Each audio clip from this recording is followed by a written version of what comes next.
They had never seen a back like this at such a young age. It wasn't about being the best in my fishbowl. If I wanted to go to great heights in this sport, and I pulled on the suit and it just went and just ripped right through the middle. Got my GB t-shirt and was off to represent Great Britain. I really wanted to compete in the Olympics. In weightlifting, it's you versus the bar. Yeah.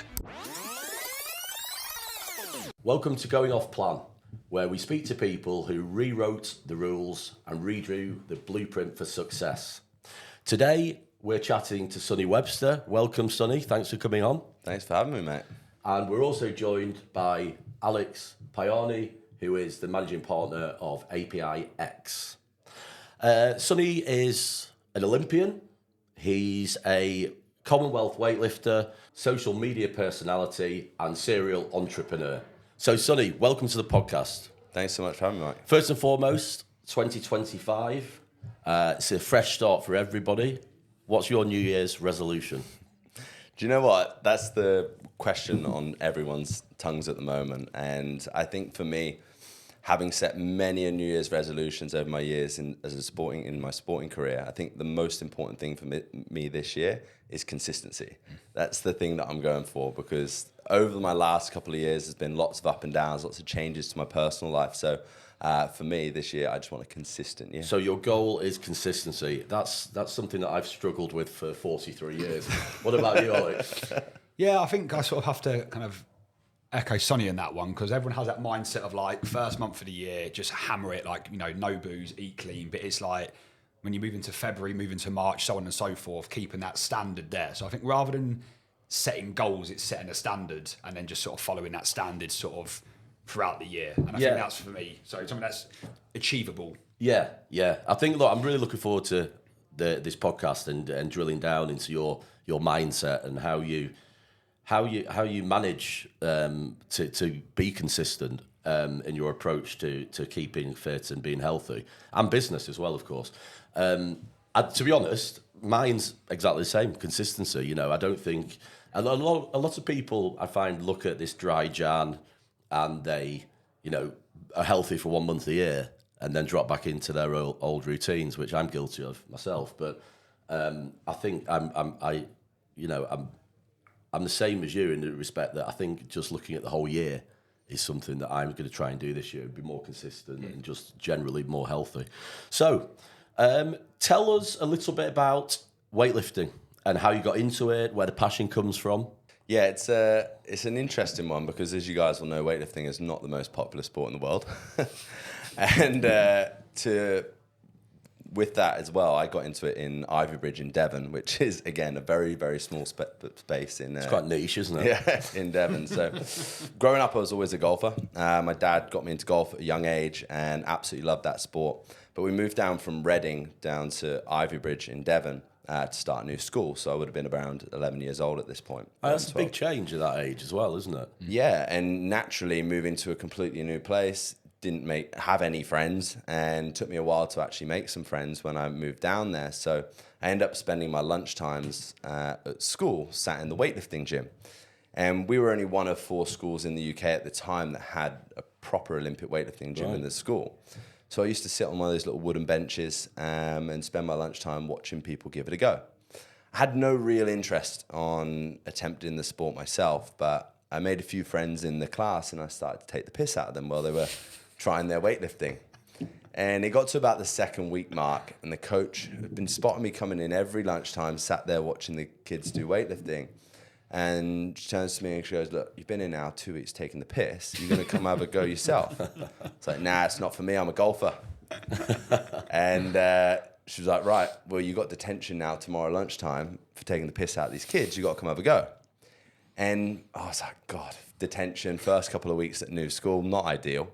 But purely because I've been sat and watched weightlifting done wrong and done right for a couple of weeks, I had a pretty good idea of what I needed to do.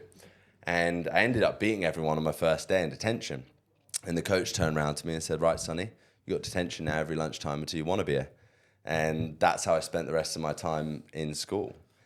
That's really, really interesting, isn't it? I didn't even know there were schools that have full, you know, weightlifting equipment and that. So there's 4 in the country. So do you find, in terms of people you've competed with, ex-teammates, are they usually from one of those 4 schools? Are those 4 schools almost feeder schools for Olympic weight, the GB Olympic weightlifting? Yeah, team? well, at the time it was very easy to become the best in the country. I can imagine, yeah. But we don't tell anyone about that. No, every school had the equipment. What's your secret weapon there? What's your sport that you're the best at?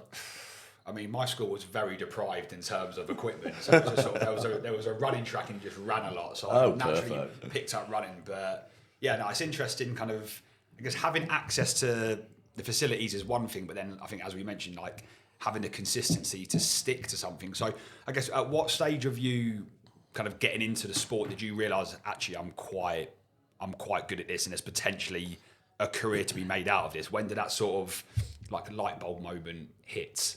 Yeah, well, it's like anything, right? When you're in your field or in your fishbowl of people, if you're the biggest fish or the best one in that fishbowl, it makes you feel good. And naturally, when you feel good and like you're beating everyone else around you, that gives you a certain sense of confidence that I didn't have as a young kid. So early doors, I felt that this was great and doing really good things for my status in school. I was the strong kid at school and was beating everyone there. But it wasn't until I was selected to do my first international in Pavia, and I would have been 13 years old. I got my GB t-shirt and was off to represent Great Britain at the European Under-17s.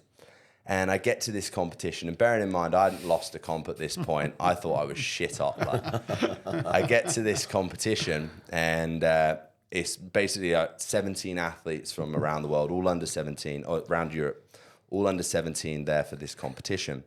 And we get in the warm-up room, and I'm warming up, have my 2 cans of Relentless Energy drink, I'm buzzing. I go out and do my first 3 lifts, and I'm like, everyone else is still fucking warming up. Like, this ain't looking very good. So anyway, I get to the end of the competition, and I've lifted my PBs in both lifts. I come absolutely bollock last in this competition. 17 out of 17. And actually, I finished 16th because one guy bombed out, and I thought, you know what, I've got a lot of work to do here. And it was one of the best things that happened to me at that age, because it made me realize that it wasn't about being the best in my fishbowl. If I wanted to go to great heights in this sport, I had to think bigger picture. Yeah, sure. And it really changed my mindset in terms of where I wanted to go. That's incredible, isn't it?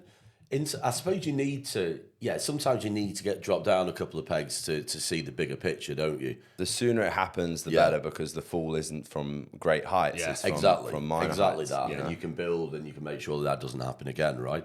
So look, some of the best lessons you'll ever learn are how not to do things, right? And I can definitely relate to that, definitely. for sure, right? Yeah. So just on the funding side of it, because one of my best friend from where I grew up, Preston, he swam for Great Britain. He's actually an Olympian as well. In Sydney, he went to Sydney, and it's funded. The challenge with swimming, and I want to understand a bit more about the dedication required to get to where you are and what your typical week would look like training. But also, how is it funded, weightlifting in GB? Because swimming's funded by the National Lottery, I think it was, wasn't it? Is that the same for weightlifting? No, back when I was lifting, there was nothing. Like, it was, you got a T-shirt from like F&F Tesco T-shirt with a British flag printed on it, and then Great Britain on the back, and that was it. And you just about get your trip paid for to go to the competition, but there was really, really minimal support. Sure. There was a few small school grants that I got, but very, very little funding early on. So talk us through your week, because I think people want to understand what it takes. Obviously, you need a natural talent, right? You need to be strong, and you need that genetic, the favourable genetics for that. But what talk us through the dedication that your typical week as a 13-year-old training and building your body. It's crazy to think back at that time, because I naturally fell into a very, very strict routine at a very young age.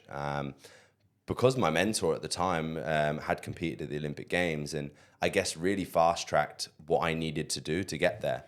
And I think that was very special at the start of my career, to already see and be mentored by someone that had achieved what I wanted to achieve.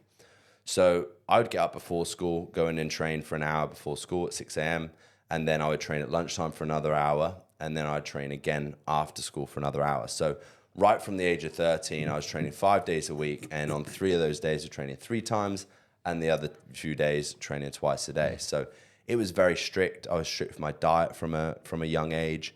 And when I was at school, it was much easier because I was living with my dad at the time. So I had a roof over my head. All I had to worry about was my school and my training. And for me, that balance of school life and my athlete life was quite good because I always had the mindset as a young kid, like I would find a hack to get the result that I needed, whether it be get a friend to help me get the result that I needed in a particular test, or I would be efficient with my work that I was doing for my school, or I'd pick a subject that I knew was the easiest way to get good GCSEs, and so on. So that's what life looked like for me right the way up till I was 15. And then I moved out from that age to continue my next steps. You moved out at 15 years old? Yeah, just for my 16th birthday, I moved to Bristol. Right, okay. So tell us a little bit about that and the reasons for that. Yeah, so at the time, the coach that I was working with, we weren't quite seeing eye to eye in terms of their approach of what they wanted to do with me as an athlete and kind of what I wanted to do to take my next big step. And the next best gym in the UK was actually the best gym in the UK for men's weightlifting, was a club called the Empire Sports Club in Bristol, and it was in St. Paul's. And this gym was in this old, rundown, disused church. St. Paul's a very rough area if you know the UK.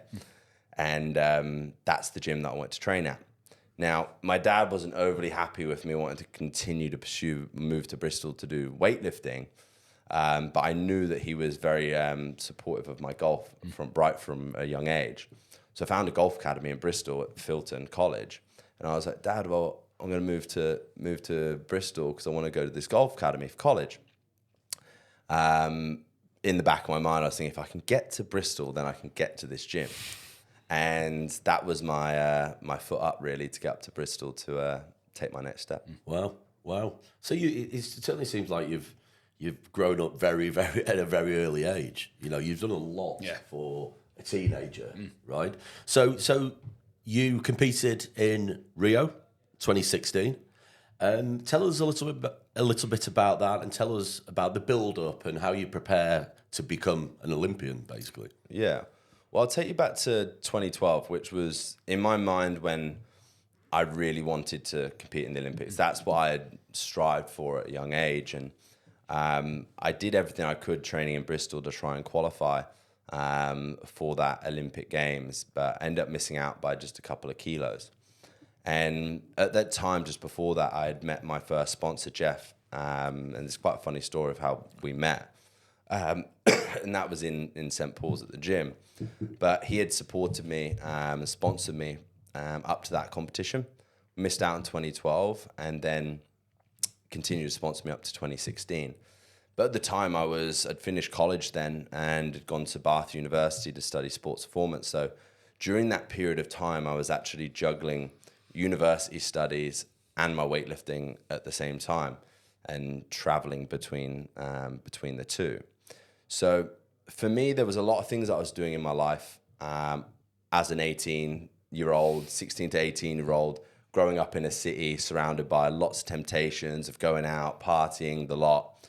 But I was still staying dialed with my training. But I'd turn up and you could never question my work ethic when I was in the gym, but I didn't realize the importance of the smaller things that I was doing outside of the gym, such as my sleep, my nutrition, my psychology being a huge factor, the difference between missing out in 2012 and 2016, that I could work on. And I spent that time between 2012 and 2016 really dialing in those other factors, which ultimately made the difference for me then to qualify for 2016. So on that point of missing out on 2012, how did that feel? Well, firstly, what in your view, what were the reasons you missed out, and how did you adapt to make sure that when it came around to the next opportunity, you were dialed in and you were ultimately successful? Yeah, I think before that point, I'd never really had a moment in my life where I'd failed or missed a qualification or a competition. And I think that was the adversity that I kind of needed to make the difference going into 2016. Because like I said, I wasn't putting the importance in the smaller, minute things, the day-to-day things that you do that ultimately over time accumulate that 1 or 2%. Because when you're looking at that highest level of having to be the best in the country to compete in Olympic Games, those 1 and 2% really, really matter. Sure. It's the thing that makes the difference. Yeah, of course. And I'd say myself as an athlete, I never really had a burning desire to win. And that's the thing that I would say differs between me and the guy that won the gold medal. Yeah, sure. Me, I was always just about, my goal was just I wanted to be an Olympian one day. Yeah. Didn't really care how I did Olympics. I just wanted to be an Olympian. Right. And so you've got the tattoo, I noticed. Yeah. Yeah. The pipes don't lie, do they? Still proud looking at it every day. Yeah. And as an experience, so as you mentioned, it was just having the opportunity to go to an Olympics. So obviously participating at Rio in 2016, gold, silver, bronze wasn't, I guess, the expectation of the goal just being there. What was it like as an experience representing your country, being next to sort of athletes at the top of their game? How was that for you, just as someone who, kind of started at 11, 12, throwing weights around in sort of lunchtime to the kind of then being in Rio at 2016? I guess, did you have a chance to sort of reflect and look back on getting to that moment in your life? And if so, kind of what were the emotions then? Yeah, well, like I said, from the moment I walked in the gym, within that first month of being there doing weightlifting, my coach told me that the best things you can do as a British athlete in weightlifting is compete in the Olympic Games and win a Commonwealth gold medal. So right from the get-go, I had my long-term goal set. That's where I wanted to be. So my path was always heading that way. And don't get me wrong, there were so many twists and turns that happened in between that time to get to that point.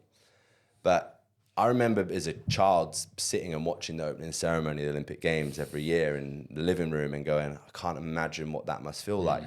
And you ask an Olympian, what's it like to compete at the Olympics? And I can't explain to you what it's like because it's a feeling that you can't describe. It's like, I can only imagine what it must feel like if you're a parent and you have a child and you try and explain to someone what it must feel like to have a kid until you feel it. Yeah, sure.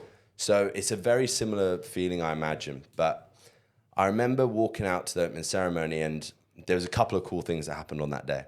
Being a golfer, I was sat waiting to get on the bus to go to the opening ceremony.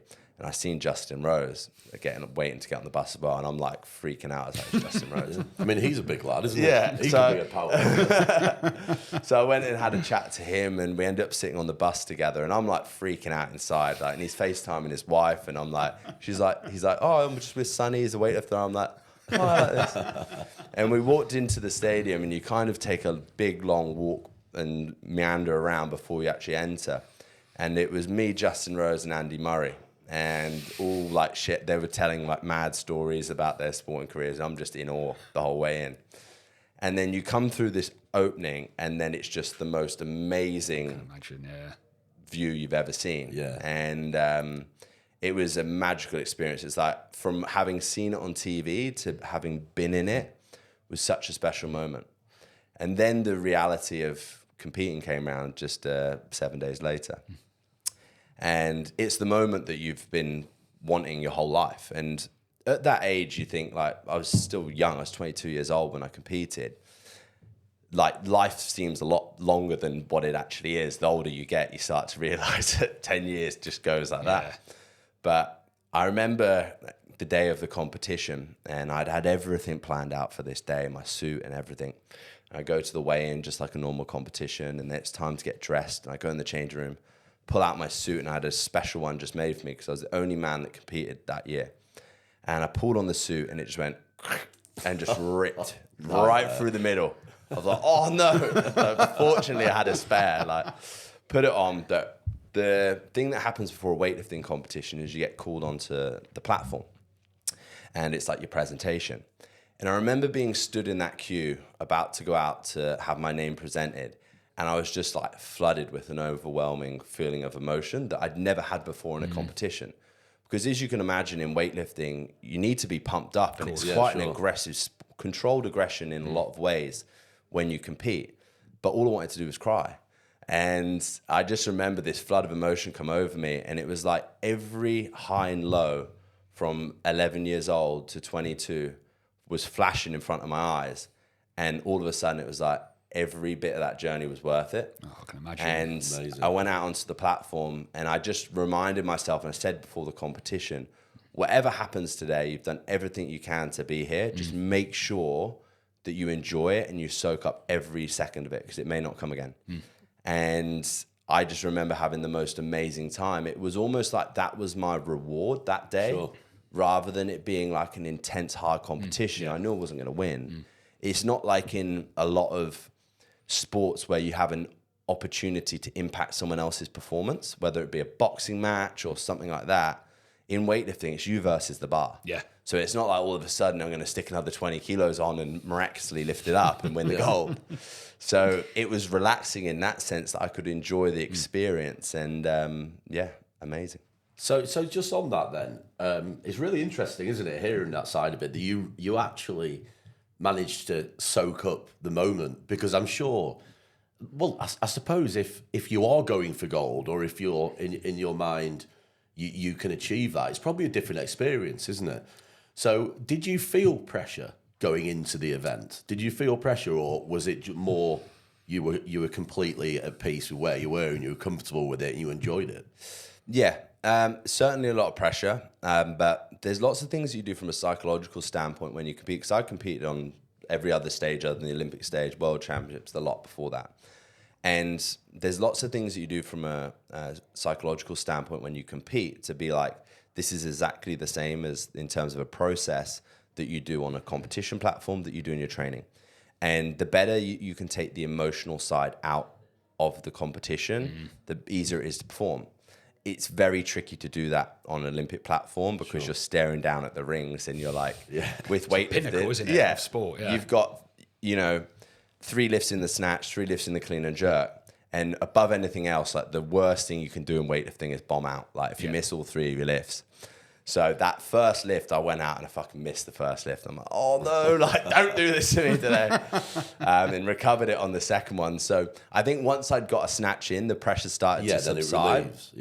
And then you kind of get into your flow with it. But you have to really stay like really quite tunneled visioned in that environment. But I made sure I took some time after each lift to really take in the crowd and just immerse myself in it. So on the crowd, how many people are in? How many people are sat watching you with this first lift?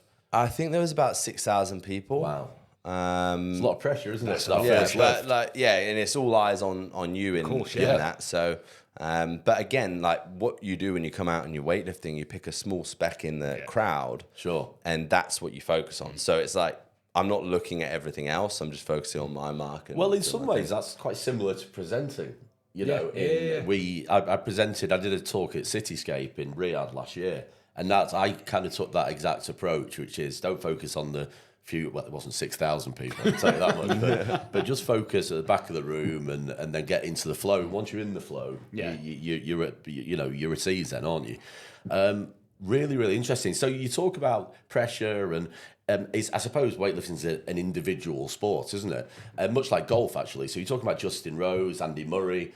What's kind of the camaraderie like in in a GB camp? Is everybody supporting each other? Is there a real buzz about the place, or how does that work? Yeah, so it's mad really, because it's almost like, imagine like the JLT cluster, right? And each cluster is a country in terms of in their own tower block, and everyone gets like.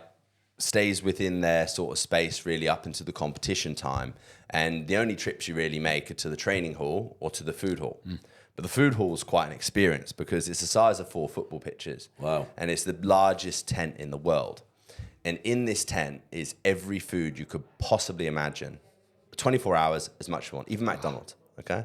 Wow. And that's not great, is it, for the Olympics? But you'd be surprised how many athletes will eat McDonald's during the week of the competition, because it's what they know. And if people don't want to get ill or something like that, they smash some chicken nuggets.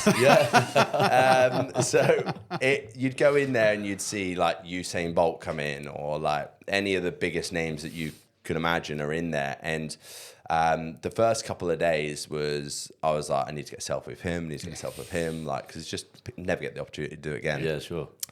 And that would be like the highlight of the day, really.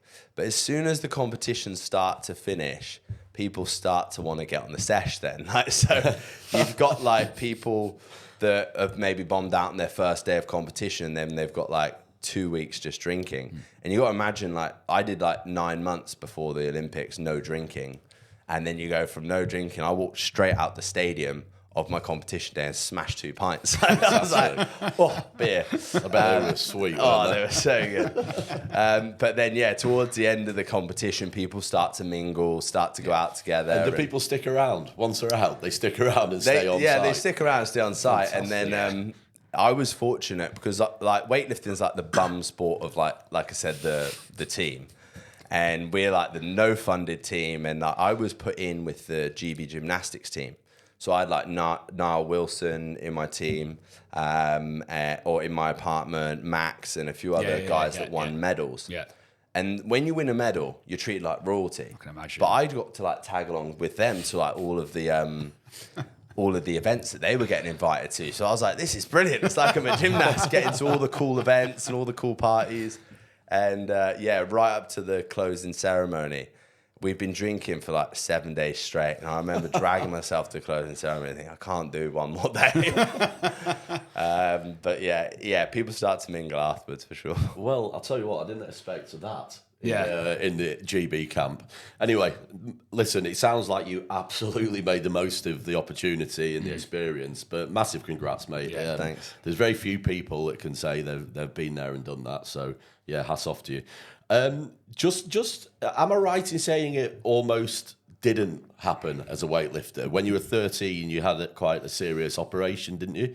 You had spinal fusion. So it was probably only 2 years into my career. I woke up one morning, I just couldn't walk. I had like bad stabbing pain in my back, and I was like, what's going on here? And I went to see a doctor in Bath, and we scanned my back, and I had 3 dehydrated discs, 2 disc bulges, and 1 fused vertebrae. And they had never seen a back like this at such a young age.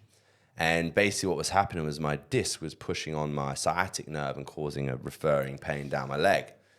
And you can imagine with a young kid with a dream of going to the Olympic Games, hearing that news was devastating. And he said, look, I think you have to knock it in the head. And I wasn't taking that as an answer. So I ended up working with physio. I said, look, we'll do what we can to try and get this back together. And I spent a whole year then, of 15 to 16, rehabilitating. But again, for me, I look back on that moment in my career, and it was probably one of the best things that happened to me, because there was weaknesses in my technique and deficiencies in certain muscle groups that I'd had that I was just avoiding because I was reaching new heights, and I was competing at under 23 and then senior level at such a young age. But that put the handbrake up for me so that I could actually fix the things that I had going wrong. And I think this is one of the things when people have something like that happen to them, they go completely the other way. Whereas I always look at setbacks now as opportunities to focus in on other things that I wouldn't pay attention to. And that's where I really ended up spending a lot of time and attention to improve my range of motion, my muscular balance, and work on my weaknesses and my technique. And that was really the catapult that took me to the next step. So post your athletics career, your weightlifting career, you're now a coach. So talk us through a little bit about that. What drove you to kind of set up the lifting zone? I think your business is called, right? Yeah. So talk us through the lifting zone and how that's transpired. Yeah, well, I'll take you back a little bit to just before that and kind of my first iterations of business, if you like, because I was very quite entrepreneurial from a young age. I had a sweet shop at school that I used to do from a locker room from a young age. So I was one of the only kids at school that had a locker. It's funny actually, isn't it? Because most people who are entrepreneurial started with something similar to that. Yeah. I had a market stall at one point when I was 16. And usually the kid who's at school doing like the tuck shop goes on to be a pretty serious Absolutely, businessman, businesswoman. So Absolutely. there's a trend there, I think. Absolutely, yeah. And then I was using that to fund my golf clubs from a young age. Nice. And then I used to always buy golf clubs on eBay back in the day. And I saw a little gap in the market on eBay because there would be I knew so much about golf clubs and what they were kind of costing and what they were worth. I saw some great golf clubs on there that were just like really poorly marketed, like poor photo quality on there, bad descriptions, etc. And I was winning bids on them at like way under what they were worth. So what I started doing was buying the golf clubs and then bringing them back. My dad had a little DSLR camera. I'd rephoto them and redo the description and put them back on and sell them for more. So that's how I funded my golf clubs at a young age. Nice. So I was buying it. and selling golf clubs and running them up to the post office in Ivybridge. And that was kind of my second little business. And I guess naturally, after my career as a weightlifter, or towards the tail end of my career as a weightlifter, I started to look at seminars as my first option, teach people what I knew. And from 2014, I was starting to travel around the UK and delivering seminars. And we get 20, 30 people come in. I'd teach them the foundations of Olympic weightlifting, and they'd pay. And it was great. I was making a little earn. I think I was charging at the time like maybe £50 a session. And it was brilliant. I was making all this money. And it got to the point where there was only so many seminars I could do over a period of the year and so many people that I could service that I thought, you know what? I was started to build a social media presence at that point. I'm going to make a program and put it online.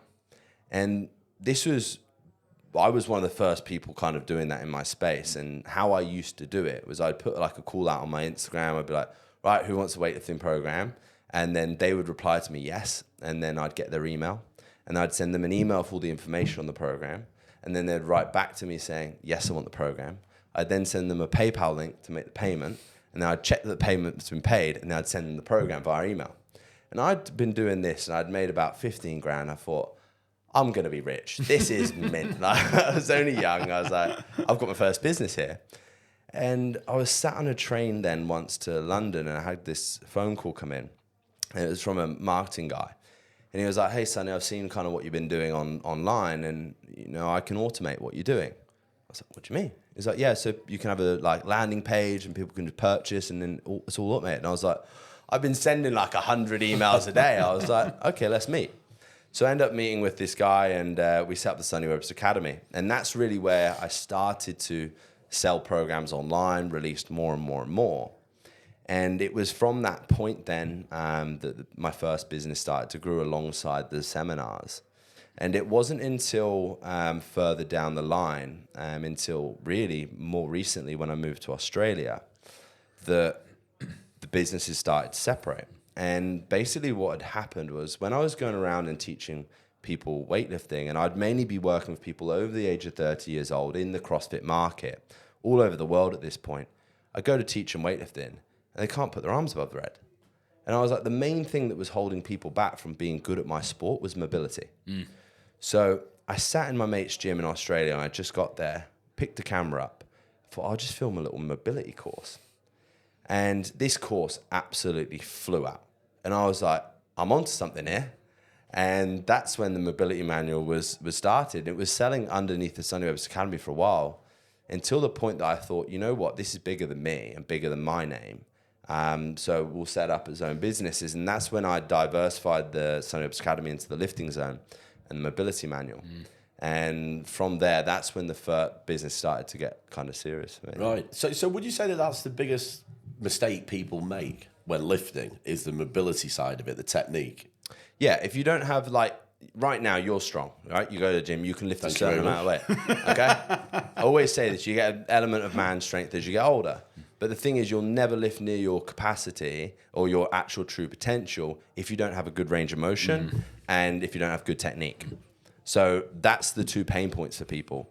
And the mobility one, more than anything, was kind of like my niche and something that in terms of me as a weightlifter, I'm extremely mobile and extremely strong for range of motion. So we kind of focused on that, and we've helped over 45,000 people now worldwide improve on that. Incredible, isn't it?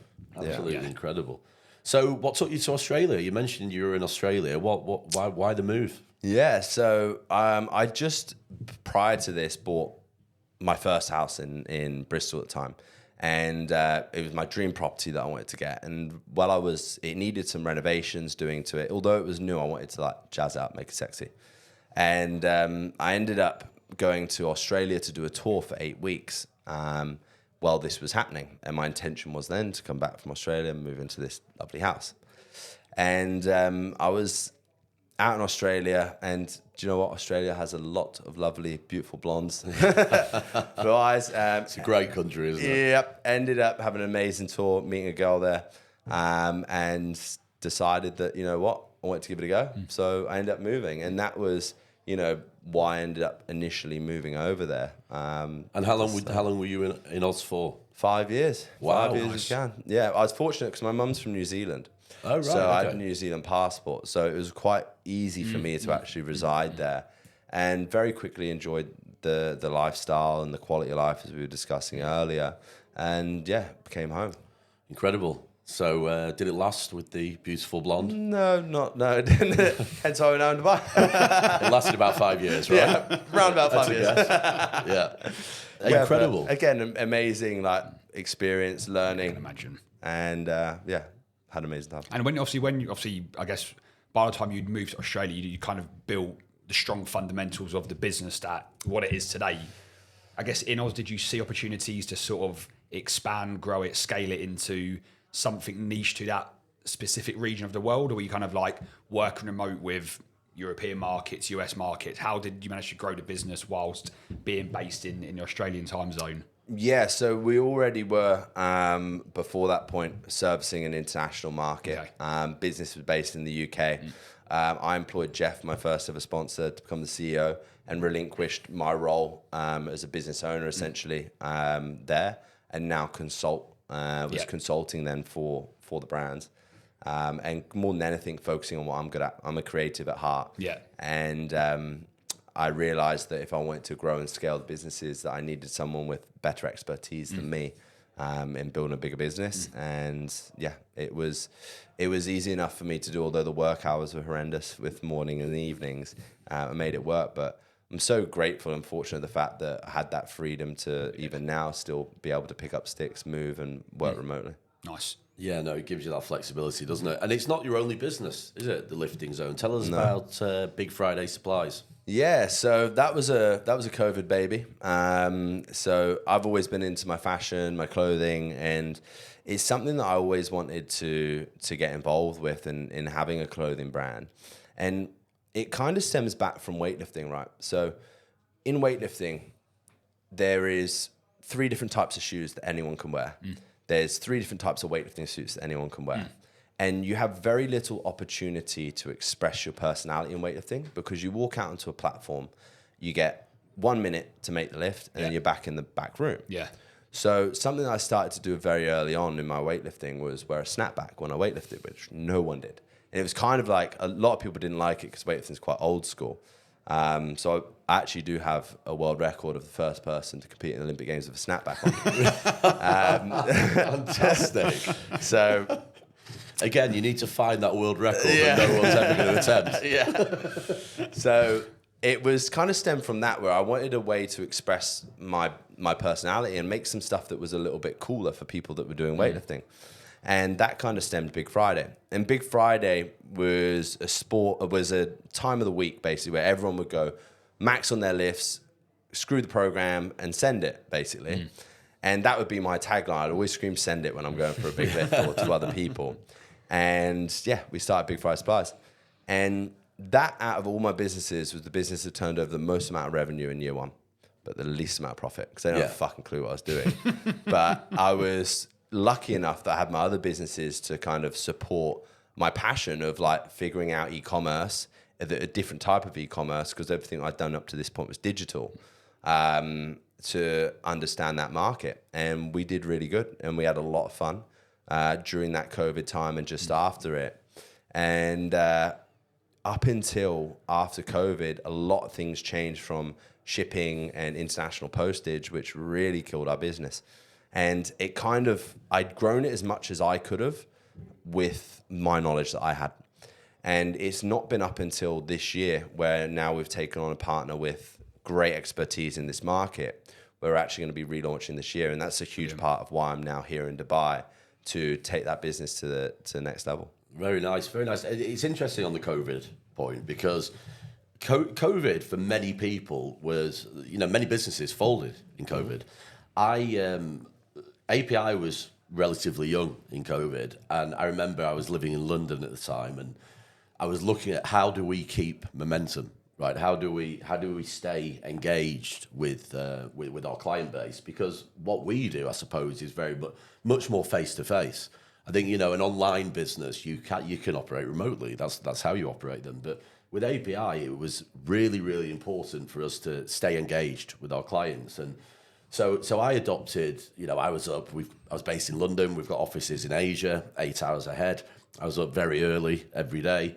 And we started doing lots more webinars and engaging people and keeping the momentum going. And I think that the people that really recognised that you need to step up a level in COVID have come out of it in a much stronger position than the people who didn't. Yeah, agreed. It took a lot of businesses, but I definitely think the way that we approached COVID has benefited hugely. Yeah, I think you had to be dynamic in your business during that time. And the smaller the business that you are, the easier it is to make changes and alter and release new products. And the bigger the business is, it's harder to steer that big ship in different directions. But again, I think it was being open-minded enough to try new things. And even now, like the market and the space that I'm in is changing constantly, as I'm sure the property market is as well. And you have to be open to releasing new products. Some of them work, some of them don't. But it's being dynamic that kind of keeps you afloat in those sticky points. And that's not just businesses. It's countries. I've seen. I often say that Dubai, for example, Dubai hugely benefited from COVID because it controlled the narrative with COVID. It didn't close down like the UK did or like Hong Kong did. It managed its way through the pandemic and came out on the front foot. Countries like Hong Kong, where there was lockdown, I think has had a massive negative impact and it's come out on the back foot. Cities Bangkok, they controlled it much better and you see in the benefits of that. So geographically, countries and the way that the governments have managed the pandemic is hugely important. Just in terms of, one thing I want to ask you is about the skills that you learned as an athlete. And which skills do you think have benefited you in business? What is it, a discipline thing? Obviously, the discipline that you've had from an early age would benefit. But what skill sets that you learned as an athlete do you think have transferred into you as a businessman? Yeah, well, I think you hit the nail on the head there with discipline being one of the most important things that you carry over. Like, I know what it's like to work hard. I know what it's like to have good structure and stability in life. And that's one of the things that, for me, I've found always benefited me, not only in my sporting career, but in my business career as well, is having good structure, stability, and routine. I think ability to problem solve is another great thing that you learn from sport, especially when you're dealing with something extremely technical like weightlifting. You're constantly reviewing, assessing what's good, what's bad, and then you refine the process. And it's very much like that in business. I think that there's a lot that you gain from being an athlete in terms of understanding how to speak to people, how to communicate. There's a lot of emotional relationships with coach to athlete, with athlete to athlete that you're involved in sport. And I think that really helps your ability to share your message. And, so much of what we do now in business is about painting a picture, a story that people will subscribe to buy in, that sells your product. You get that through sport. And ultimately, as an athlete, like, I'm extremely passionate about what I do as an athlete. That then comes very naturally to me to be passionate about what I sell and what I live by. And in the industry that I'm in, especially in the fitness industry, there's 101 people that do what I do. There's a lot of people that will sell themselves but not live by the methodology that they sell. Whereas I very much live and breathe what I sell. And, you gain a lot of respect with your clientele, with your community, by living by the same methodology that you sell. And is it fair to say you got yourself out of shape? I've seen some of your TikToks and, was it 12 months ago, as recent as that you fell out of that routine? So tell us a bit about that and how you've managed to bring yourself back into the shape you are today. Do you know what? Looking back at that period of my life, if you'd asked me if I was out of shape when I was in that space, I would have said no, not at all. I'm training hard. Dad bod. Living a good life. Like, I didn't feel out of shape. More than anything for me, I think it was more than anything an escalation on me taking my next step. Like, in terms of, like, I still had some abs, I was carrying a little bit more fat. I was still training extremely hard. But for me, 12 months ago, or even shorter than that, I'd say 7 months ago, I decided that I wanted to take my next step up in life. I was operating at like an 80%, and I feel like I had a 90 and 100. Sure.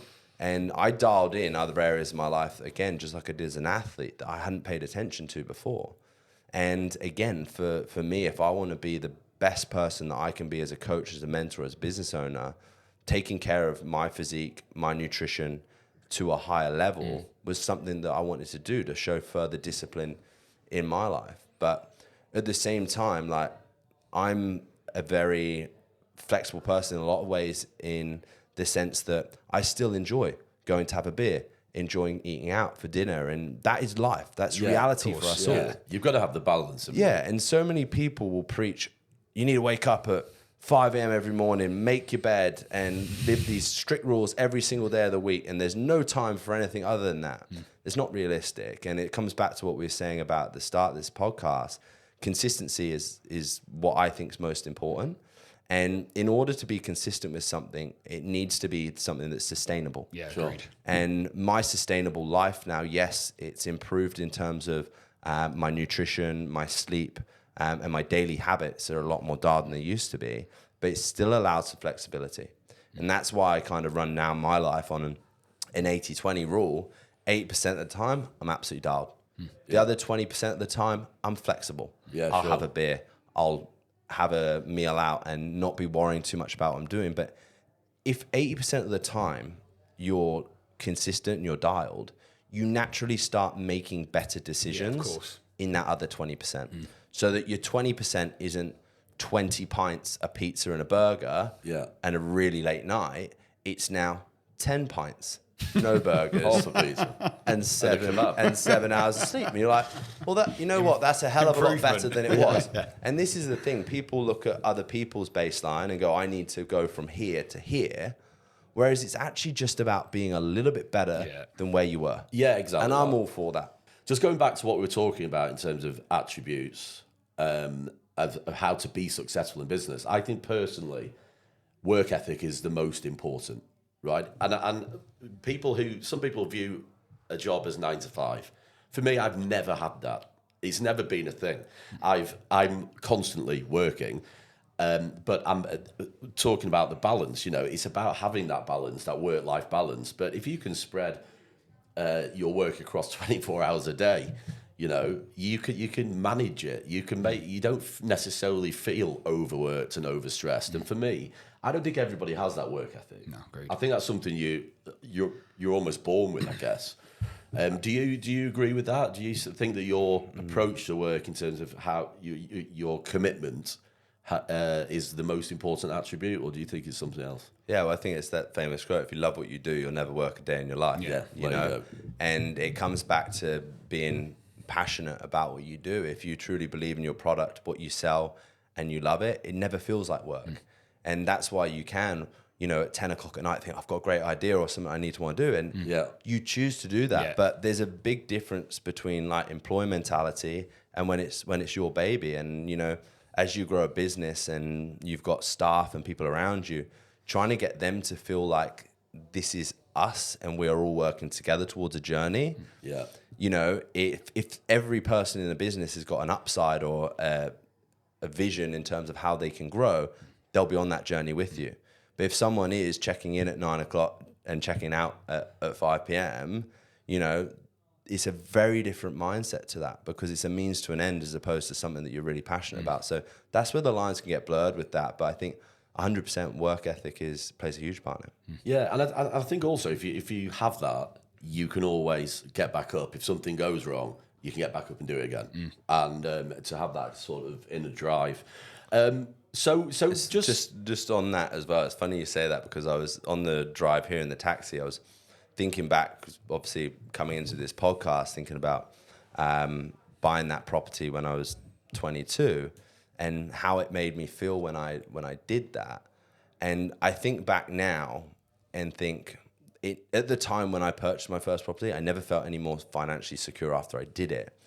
But on the way here in the cab, I thought, you know what, if everything went Pete Tong tomorrow, I've got a roof over my head. I could move back to Bristol and I'm so glad that I did that then, because should anything ever happen, I've made that smart investment at the young age. Well, so it's like you said, if you do fall down, you can. Yeah, you've got the drive, you've got the confidence, you've got the confidence to do it all again, and I definitely live by that rule. What you've just said there actually leads us perfectly into the next point, which is, you know, we deal with a growing number, I would say, of athletes, of people who have short careers, high income, need to build a nest egg, and grow passive income. Is property something you've, and actually that's led us to set up a new business, APIX, which Alex is the managing partner of. Is real estate something you've always understood or recognised the need to build that nest egg? Well, I think as a young kid growing up, that there's a certain path of life that everyone is told that they need to go on, in terms of you go through school, you go through university, you get a job, you earn enough money to buy a house, and then you get married and you have kids. Okay? That's, as an athlete, is something that is not necessarily very easy to tread, especially when sport very quickly becomes the most important thing in your life. And for me, from a young age, my first PT client was in property. Her name's Susie, and she was like a mentor for me growing up. And she banged on to me all the time about, you know, well, you're making money, you need to buy a house, you need to buy a property. So I think from a young age, yes, that was something that was pegged as of a high importance to, I guess, protect my future more than anything. Because I'm very aware, even at the age of 30 years old now, there's only going to be so long that I can throw the bars around like I do. And I'm so glad that I made that investment at that age.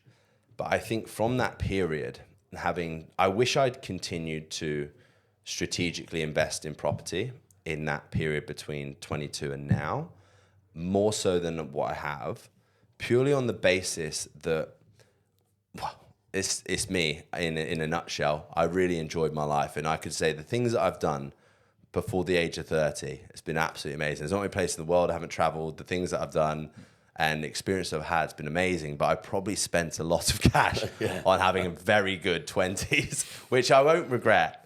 But now my mindset is very much back, and from this year, investment, and especially in the Dubai market is something that, having been here now, is something that I want to do.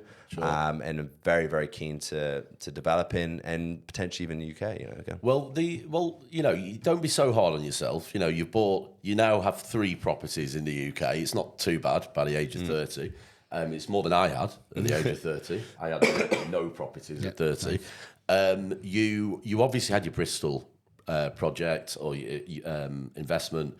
You've last year, 2024, you bought 2 London properties through API Global. Just touching on what you said before we go into that, touching on Dubai market as well.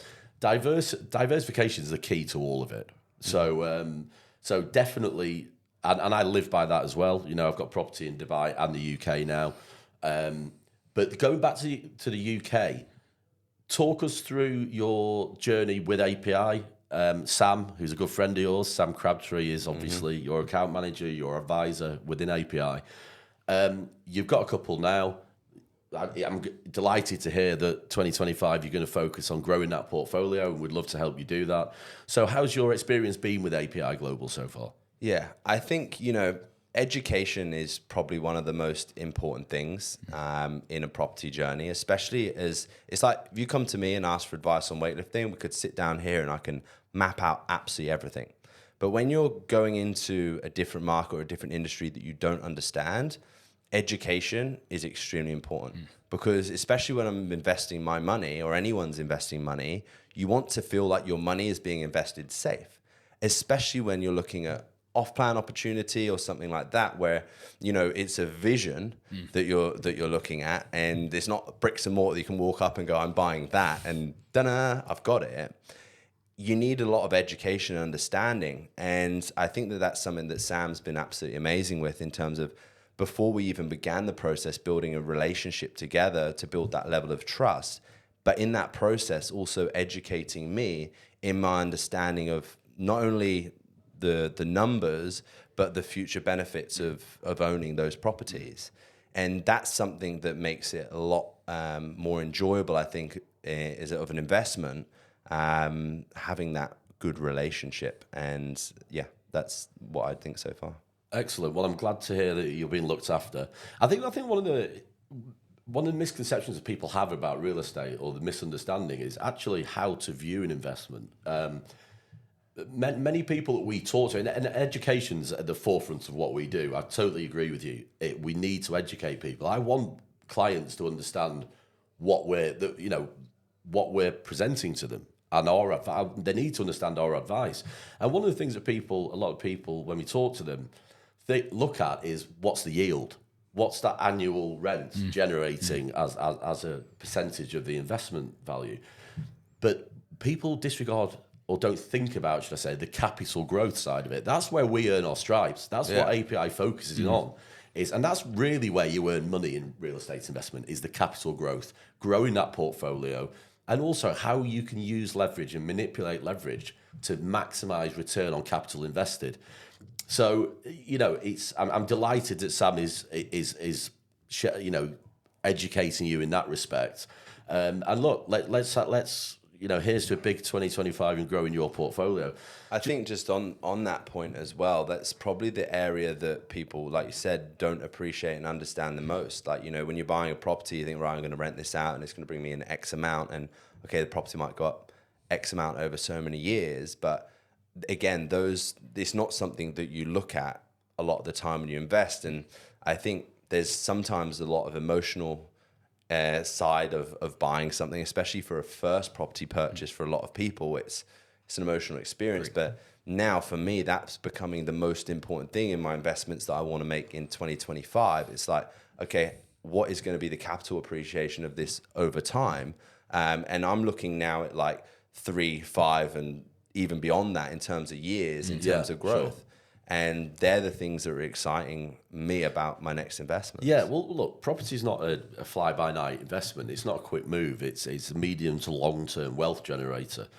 And it's about getting that money working for you and building a long-term strategy. And we're long-term thinkers as a business. Yeah, definitely, yeah. In terms of the capital growth, there is a science behind it. There's a science with how we identify the different pockets of value, the different locations where we expect to see that growth. And you touched on the emotional side of investing. It's very normal because everybody lives in a house, an apartment. It's part of everybody's life, day-to-day life. It's natural to be emotional when selecting an investment. You look at it and say, oh, has this got nice views? It's south-facing. Has it got a nice garden? Has it got this? Has it got that? The reality of what we're trying to do as a business is take the emotion out of the decision. We're numbers guys. We're almost like, I position API to clients, we're almost like a wealth management company focused on real estate. And what you need to do is actually look at the numbers rather than make that emotional decision. 100%. And I think we do that very well. So really for us, it's about education. It's about advising. It's not a one-size-fits-all scenario. Clients have different risk profiles, different capital to invest. And we build that strategy around the clients.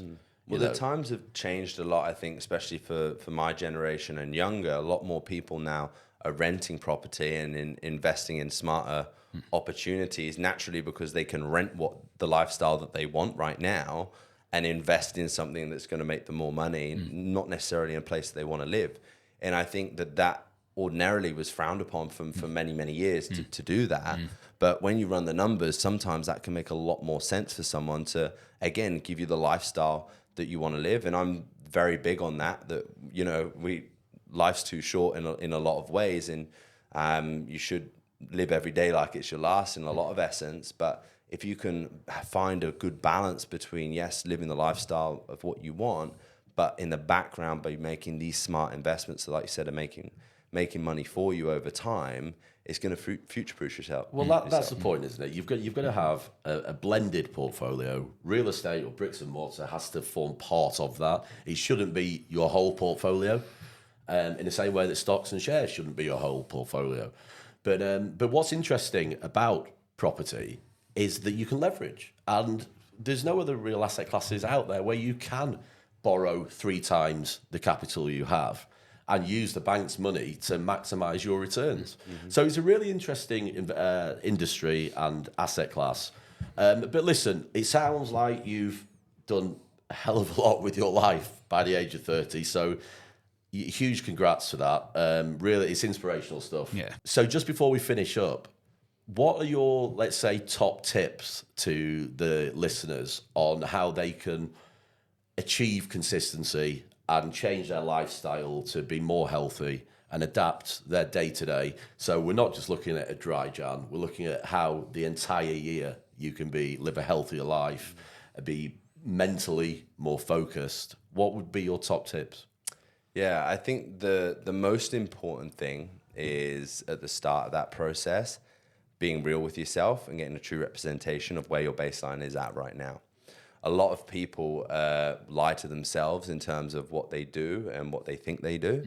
And I think it's having that reality check of where is my baseline? And there is nothing wrong with anyone's baseline. And like I said, even if saying it out loud makes you cringe a little bit of what you do, if you have McDonald's 5 days a week, you drink pints every single night and you know your lifestyle isn't healthy, be realistic with yourself in understanding this is where my baseline at is right now. And you have to look at that and own it initially. I'd say from that, the next thing is to understand, where do I want to be? What does my dream scenario look like? Okay, a bit like an investment. Okay, understand, okay, what does my ideal look like? Whether that be to have a 6-pack, be 10% body fat, have 100 grand in the bank, whatever it may be, okay? Once you understand where the end goal is, where your baseline is, you need to build a clear vision or a clear roadmap between those 2 points. You need those small goals or those small wins and stepping stones along that process. From there, it's then just about building on where you're currently at. You're not going to go from overnight to this point. It never happens like that. And that's a train wreck waiting to happen. It's just about tweaking yourself slowly over time and reducing those baselines back to where you want to be over an extended period of time that then, like I said, more than anything, makes those new habits or those new changes something that becomes natural. It's like quitting an addiction. It takes 3 weeks or so. If you've ever stopped smoking or anything like that, it takes 3 weeks before your body starts to not want or to need for that thing. It's the same when we're adding in new habits or new things. It's going to take 3 weeks before, waking up at 7 a.m. If you wake up at 9 p.m., it starts to feel natural. And that's okay. And that would be my biggest bit of advice for someone trying to make change. So, yeah, okay. It's not 0 to 100 real Small quick. wins. Yeah, small wins, baby steps, and start, training yourself to just make those little changes, little and often. Yeah. Well, Sonny, look, it's been an absolute pleasure to have you on. Thanks for coming in. I feel motivated. Yeah, very much so. From that. Yeah. In fact, I'm going to go straight to the gym after this and we'll do the tattoo at the weekend. So, look, best of luck with everything you're doing. It sounds like you're making some really, really interesting moves. For anyone listening, if they want to get in touch with you, where can they find you? Yep, so find me on Instagram at Sonny Webster GB. From there, you'll be able to reach all of my businesses, from the lifting zone to the mobility manual if you've got really poor mobility, or maybe you want to get into Olympic weightlifting. It's a great place to start at the lifting zone. I also have a lot of video content on YouTube, and my email lists are also absolutely amazing. But you'll find it all through Instagram at Sonny Webster GB. Brilliant. Sonny, thank you again, mate. Cheers. Alex, thank you. Cheers, Mike. And Thanks, see you next Sonny. time, guys.